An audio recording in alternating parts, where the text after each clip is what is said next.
Hello बच्चों, जय हिंद 2024 का क्वेश्चन है 4 अप्रैल फर्स्ट शिफ्ट का। Alternating current at any instant is given by I is equal to 6 plus root over 56 sine 100 pi T plus pi by 3 ampere. The R M S value of the current is, current का R M S value क्या होगा ये आपसे पूछा जा रहा है। तो आई आर एम एस हम लोग क्या लिखेंगे, देखिए I R M S is equal to root over, ये इसका फॉर्मूला होता है I square D T, limit यहाँ पर t1 से t2 जो भी टाइम दिया रहेगा dt, t1 से t2 जो भी मतलब दिया रहेगा, ठीक है। कुछ बोलेगा नहीं तो आप यहाँ पर फुल वेव का निकालेंगे 0 से t तक। तो इसमें हमें क्या करना है, सबसे पहली बात कि हमें एवरेज वैल्यू लेना होता है जो भी यहाँ पर दिया हुआ है ना i। जैसे मान लीजिए फॉर एग्जांपल मैंने ले लिया a plus B sine omega T, इसी फॉर्म में है इक्वेशन, देखिए a constant b sine omega T, तो A constant B sine omega T इसी फॉर्म में है ना। तो पहले मैं आपको इसका क्या करूँगा कि स्क्वायरिंग करके बोथ साइड में और एवरेज वैल्यू लूँगा, है ना। तो स्क्वायरिंग करेंगे, तो देखिए स्क्वायरिंग करने के बाद इसका एवरेज वैल्यू लीजिए, तो A square B square sine omega T plus 2ab sine omega T. अब एवरेज लेना है तो सबका एवरेज लेना पड़ेगा, सारे टर्म्स का एवरेज लेना पड़ेगा, तो आप एवरेज लेंगे, ठीक है। तो यहाँ पर एवरेज लेके चलते रहिए, तो ए स्क्वायर का एवरेज तो ए स्क्वायर ही होगा।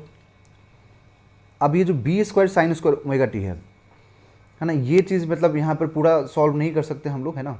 साइन स्क्वायर ओमेगा टी का आपको याद रखना पड़ेगा कि साइन स्क्वायर ओमेगा टी का फुल साइकिल में जो एवरेज वैल्यू आता है, फुल साइकिल बोलने का मतलब लिमिट जब हम 0 से t तक लेंगे तब जो एवरेज आता है वो 1/2 होता है। इवन कॉस स्क्वायर का भी इतना ही होता है, कॉस स्क्वायर ओमेगा टी का भी एवरेज वैल्यू 1/2 होता है, ठीक है। और साइन ओमेगा टी का वैल्यू फुल वेव के लिए 0 होता है।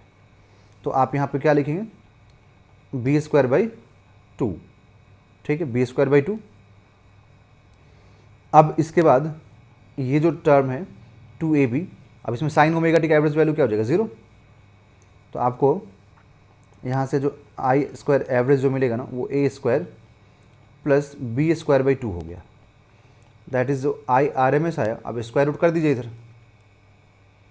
तो A square plus B square by 2 हो गया। अब देखिए यहाँ समझिए, ये जो पूरा टर्म होता है ना ये स्क्वायर रूट के अंदर, ये पूरा एवरेज वैल्यू होता है स्क्वायर रूट को छोड़ करके। जैसे यहाँ पे आप स्क्वायर रूट हटा दीजिए तो ये पूरा जो है ना ये एवरेज है, मतलब ये स्क्वायरिंग हो गया, मतलब यहाँ से स्क्वायरिंग का एवरेज, तो ये पूरा एवरेज है। तो हमने क्या निकाल लिया, यहाँ पे एवरेज निकाल लिया स्क्वायरिंग का। अब उसमें अगर आप इधर स्क्वायरिंग को हटा के इधर रूट कर देते हैं तो क्या मिल जाएगा, आई आर एम एस, क्योंकि आर एम एस का मतलब वही होता है ना, root mean square velocity, sorry root mean square value, है ना। तो root mean square value velocity वाला फॉर्मूला तो थर्मल फिजिक्स में होता है केटीजी में, यहाँ पर रूट मीन स्क्वायर हो गया करंट का। अब यहाँ पे ए क्या है कांस्टेंट 6 और बी क्या है रूट ओवर 56।